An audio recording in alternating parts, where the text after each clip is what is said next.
खोपोली पोलिसांची मोठी कारवाई, एक्सप्रेसवेवर 1600 किलो गोमांस जप्त, टोळी जेरबंद।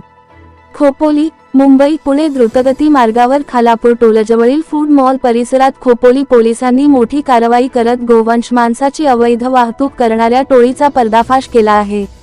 या कारवाईत तब्बल 1600 किलो गोमांसासह 3 वाहने जप्त करण्यात आली असून एकूण जप्तीची किंमत सुमारे 14,68,000 रुपये असल्याची माहिती पोलिसांनी दिली। ही घटना 2 एप्रिल 2026 रोजी सुमारे पहाटेचे 5:30 वाजण्याच्या सुमारास घडली। खोपोली पोलिसांना डायल 112 वरून मिळालेल्या माहितीच्या आधारे तात्काळ घटनास्थळी धाव घेण्यात आली। पुणे मुंबई एक्सप्रेसवेवरील कि.मी. 34/800 येथे संशयास्पद हालचाल दिसून आल्याने पोलिसांनी वाहनांची तपासणी केली। तपासणी दरम्यान महिंद्रा बोलेरो पिकअप क्रमांक MH01E0528 या वाहनामध्ये मोठ्या प्रमाणात गोवंश मांसाची वाहतूक होत असल्याचे आढळून आले। वाहन चालकाने पोलिसांना चकवण्याचा प्रयत्न करत भरधाव वेगात गाडी चालवली, मात्र पोलिसांनी पाठलाग करून त्याला ताब्यात घेतले। या प्रकरणात आमिर शेख पूर्ण नाव निष्पन्न नाही, तसेच सुमित चंद्रकांत नाईक, विजय विश्वनाथ दिगुळे आणि इतर साथीदारांविरुद्ध गुन्हा दाखल करण्यात आला आहे। आरोपी श्रीरामपूर ते मुंबई या मार्गावर गोवंश मांसाची अवैध वाहतूक करून विक्री करत असल्याचे प्राथमिक तपासात उघड झाले आहे।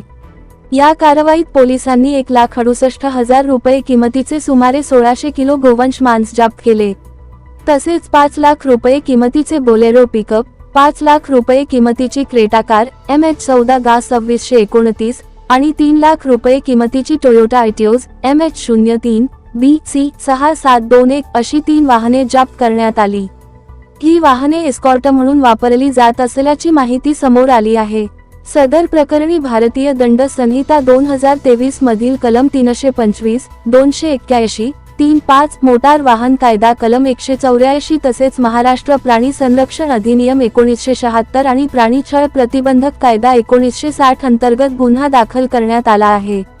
या गुन्ह्याला 7 वर्षांपर्यंत शिक्षा होऊ शकते, असे पोलिसांनी स्पष्ट केले आहे।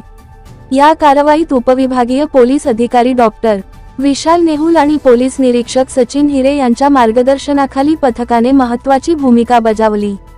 पुढील तपास सहाय्यक पोलीस निरीक्षक ठाकरे करत आहेत।